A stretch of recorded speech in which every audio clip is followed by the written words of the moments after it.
Today we're going to be replacing the timing cover, well, taking the timing cover off of this 1979 J20.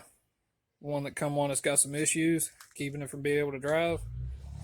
Picked me up a used one, and we're going to go ahead and tear it apart today. This is kind of a long-term project, so I'm not buying any new parts for it and just scraping things together here and there. Thus all the self-tapping screws and crappy bodywork, but hadn't got to work on it all winter because I bought an excavator last fall and the engine blew up in it. So I've been rebuilding that and then fixing on the J10 over here because I pulled a good one and rear-ended a car with it. So it's got a grill I found in it and a fender I got from a guy over in Ohio. That come from North Carolina. Then the bumper I just pulled out with the excavator, but it's not quite right. But that's what you get out of me for body work. It's good enough to drive, and it's not a pristine truck by any means. But anyway, back to what we're doing over here. Timing cover. Let's get to pulling this thing apart, because I think we're going to basically touch every component bolted to the engine to get it off. Next thing we're going to be removing is the alternator.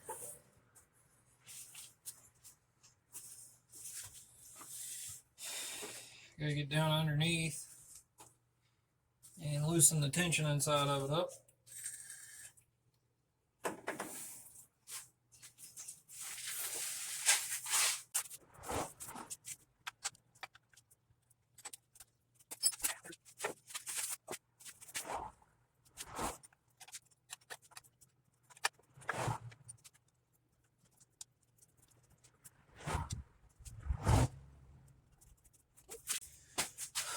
Alright, next part of it, there's a bolt here on the timing cover, a bolt here on the timing cover, and a bolt for the bottom bracket on the timing cover down here below that belt.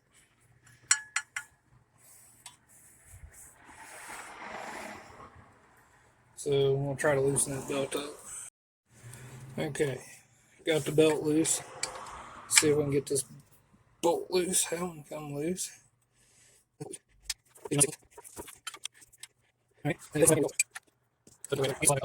Okay, so I didn't get to show you all this. There was no way to hold the phone and do it. So here's the 3 bolts you take out on the alternator side. This bolt goes right here. The bolt across from your timing marks.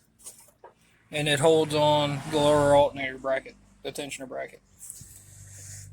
This longer bolt with this wider bushing goes in the second bolt hole down, and the bushing goes behind the hole between it and the face of the timing cover. Then the third bolt here goes in this top hole, and the bushing sits between the water pump and the bracket here. So now that I have those 3 bolts out, I should be able to rotate this up out of the way, leave the alternator hanging on its normal mount bolt that you would take out if you were just replacing the alternator. And half the bolts are out of this side of the timing cover. So the next thing we're going to do is we're going to go ahead and pull this distributor out. Okay, I went ahead and popped the cap off the distributor here. Now normally you'd want to take note of the position of the rotor button and the position on the cap so you didn't have to mess with your timing as much when you go to put this distributor back in. For me, anytime I take those distributors out, anytime I take a distributor out, I will roll the motor over, stop dead center on number 1, and just reset the distributor up like it was going to be first start on a brand new distributor, and then I'll adjust my timing accordingly afterwards. So you got 1 9/16 bolt here that holds down your hold down for the distributor.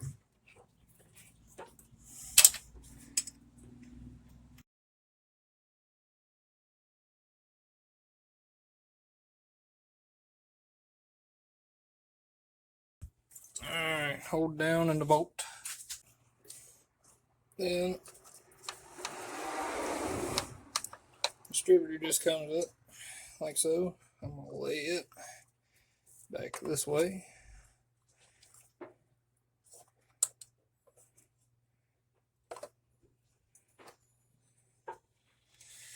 Okay, so there the distributor's out. Next thing we want to do is investigate what we got on this side of this deal. Looks like we're going to take the fuel pump out, which is right down there. That'll be a whole heap of fun. Oh, and to get that long bolt out on the other side, you have to slide this pulley out to get the top bolt on the other side. Put it over here with the rest of my parts. Okay. So next thing we're going to do is take that lower radiator hose off. These belts over here out of the way. You're going to take that lower radiator hose off. Right there. And then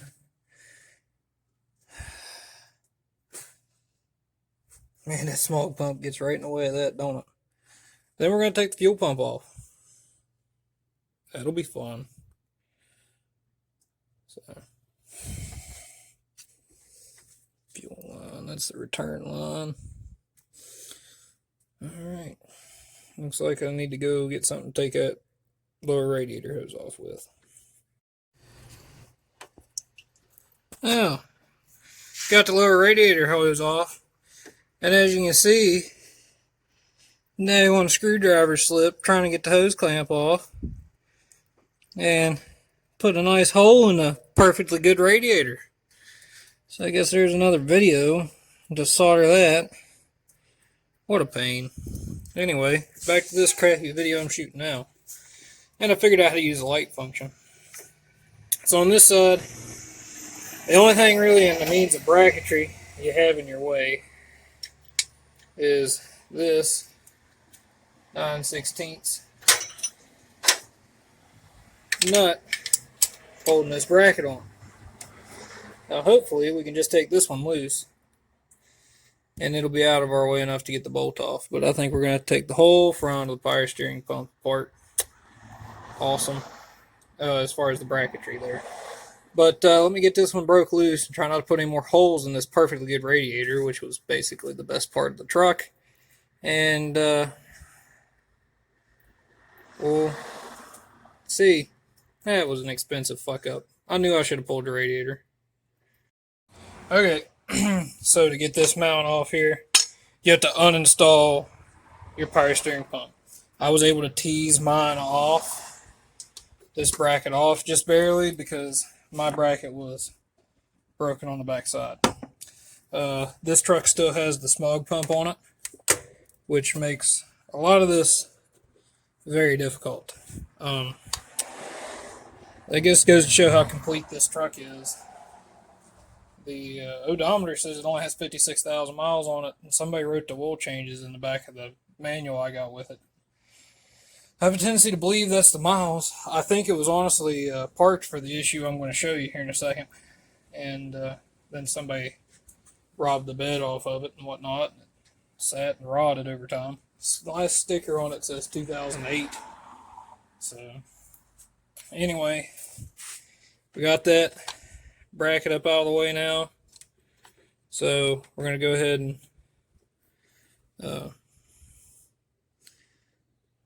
move on to the fuel pump down there.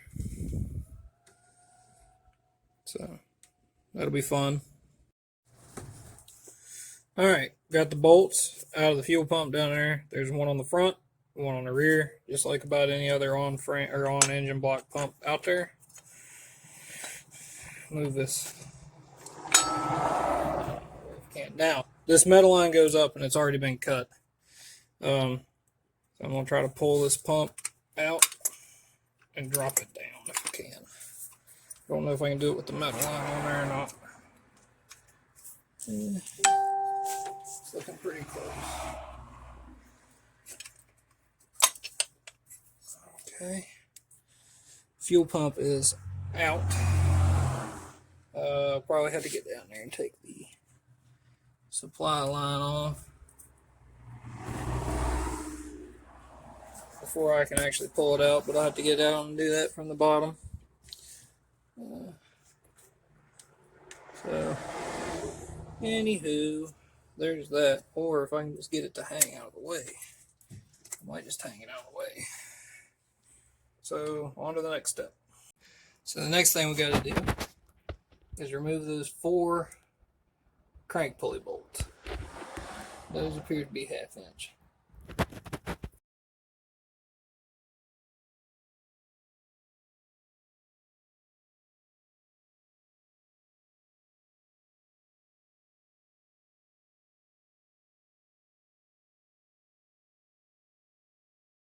Sixteenths, by the way, I said 1/2 inch earlier.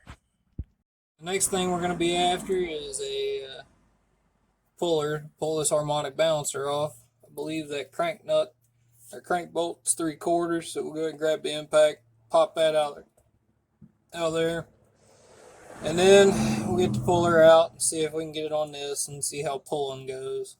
Pulling never goes good. Crank bolt's a 3/4.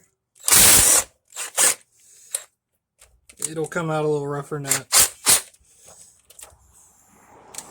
I was jerking on it, and then whenever it started to come, I picked up the camera, and as soon as I saw it move a little bit. It's hard to do this and film with your phone. Plus, nobody wants to see this shit anyway. Alright. So there's the crank bolt, and your big old washer. Kind of works like a seal. Now we get to pull this fucker. That's going to be all kinds of fun. Let me go see what kind of puller I got. Okay, so we got our harmonic balancer set up to pull down there. A normal harmonic balancer puller for like I think that was 2 3/4 inch. It does like, I don't know, it works on a 4-liter harmonic balancer. A lot of smaller ones won't quite fit this 4-bolt bolt pattern. So we're going to try this with this 2-bolt puller.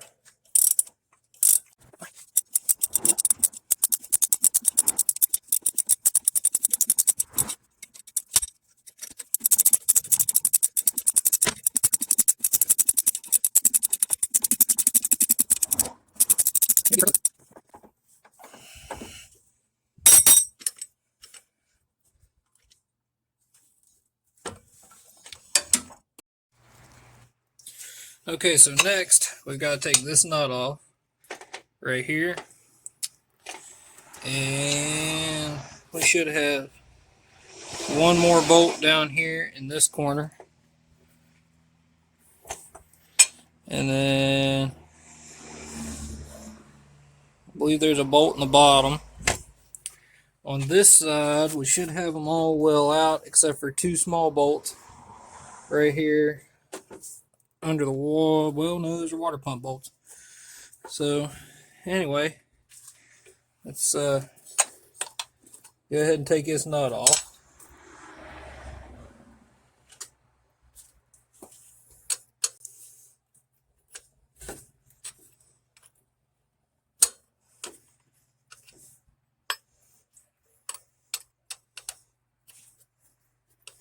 Oh, good deal. The whole stud's coming out. Pull this stud out.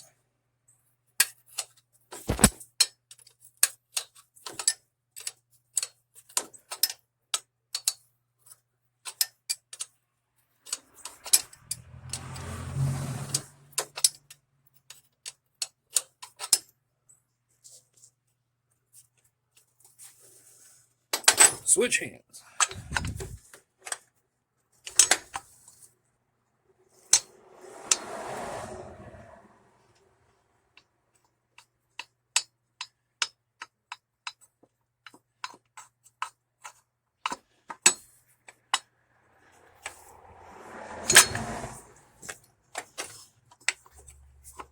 Alright.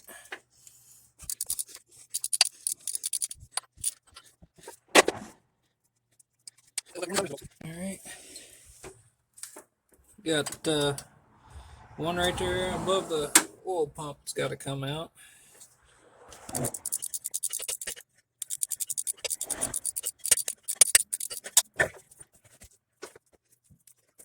Yeah. On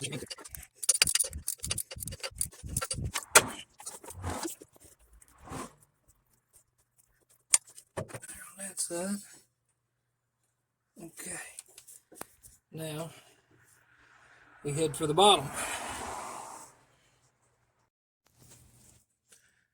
Okay, got the transmission bolt loose on this side of the oil pan. Got me enough slack to easily get to this bolt. This bolt over here was a royal pain to get to without taking the rest of that transmission line loose.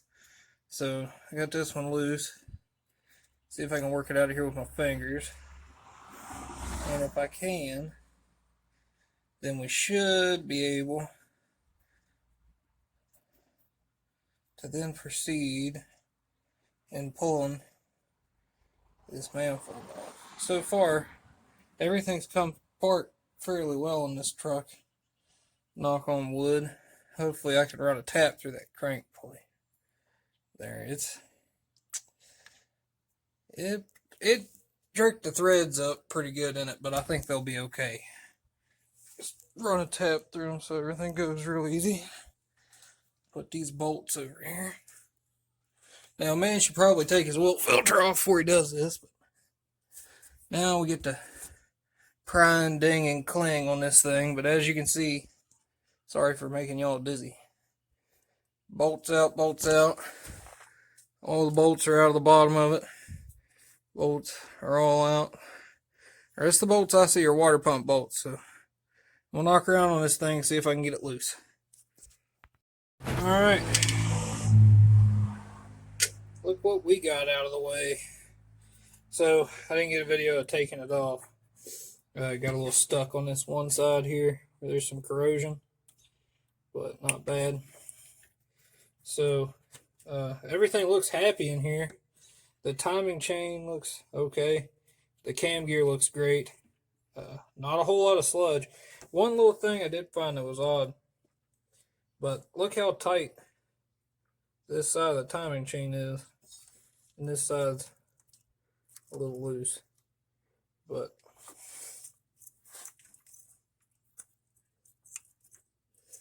I don't know, we might go ahead and replace it.